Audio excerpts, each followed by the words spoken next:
پاک نے فرمایا دو بندیاں تے رشک کرو، اور دو بندے کون نے؟ فرمایا آتاہ اللہ القرآن، او جڑا قرآن دا قاری ہے، قرآن دا حافظ ہے، رات دن رب العالمین دے قرآن دیا تلاوتہ کرتا ہے، رب العالمین دے کرو دعا کریا کرو کہ اللہ جنہیں قرآن دیا تلاوتہ کرتا ہے اللہ ایجم منوی توفیق عطا فرما۔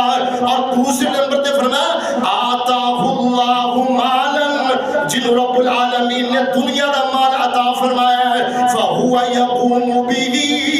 آنَاءَ اللَّيْلِ وَآنَاءَ النَّهَارِ،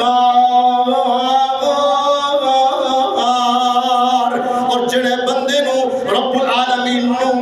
العالمین نے دنیا دا مال عطا فرمایا ہے، وہ جناب صبح بھی خرچ کرتا ہے اور شام بھی خرچ کرتا ہے، رب العالمین